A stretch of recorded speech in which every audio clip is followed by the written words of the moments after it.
Hello class, so in this short video I want to talk about the concept of having a plan.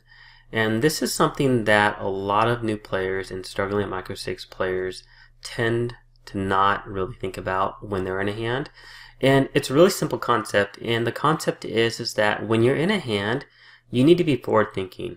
And you need to have a plan as to how you're going to react and how you're going to play the hand on later streets. So for example, if you're calling pre-flop with a suited connector or a small pocket pair, why are you doing it and how are you going to play it post flop? For example, if I'm calling, in position with pocket deuces, the main reason I'm calling that is because I'm set mining and I know pre-flop that if I don't hit the flop with a set of deuces, I'm pretty much folding and I'm done with the hand. And that's just a really simple example. Another example is, say, for example, on the flop, you flop an up-down straight draw. Let's say you have Jack 10 of hearts, and it's 9 Queen of hearts with a deuce of clubs. And you don't have the lead in the hand, you called pre-flop. Let's say you're in position, your opponent bets, you decide to raise because you have an up-down straight draw with a flush draw with tons of equity. Before you raise, you need to ask yourself, what are you going to do if your opponent comes over the top on the flop and re-raises you? Are you planning on going all in, or are you just going to call? And then also, if your opponent calls you, what are you going to do on the turn? What are you going to do on the turn if you hit? Or what are you going to do on the turn if you miss? And so a lot of common mistakes come from not having a plan.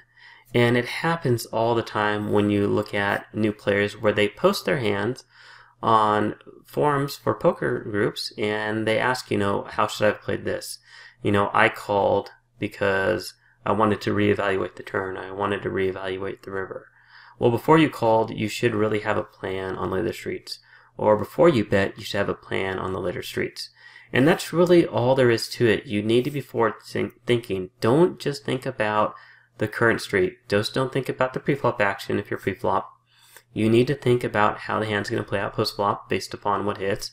And then more importantly, on the flop and the turn, when the card's already out, you have an estimate, an estimate of how often you're going to hit a hand or how often your opponents are going to hit a hand. And you need to have an idea of what you're going to do.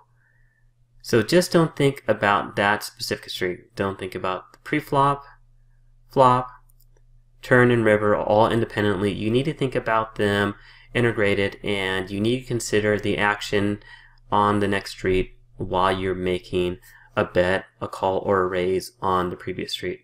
And that's really all there is to it.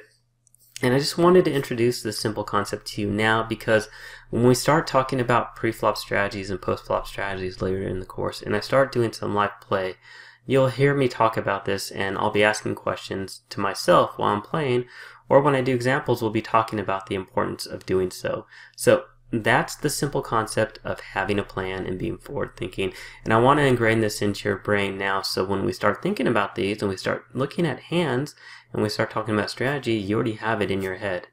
And you already be a step ahead of a lot of players that don't think this way. So that's the simple concept. Thanks for watching. If you have any questions, let me know. If not, we'll see you at the next lecture. This video is a part of our Crush Micro Stakes online poker course, The Complete Mastery Guide. If you like this course, go ahead and click this link here where you can get this course for 50% off via our special YouTube video using our coupon code YouTube, and you'll get enrolled in this course for only $6. Thanks for watching and hope to see you over at MicroGrinder Poker School.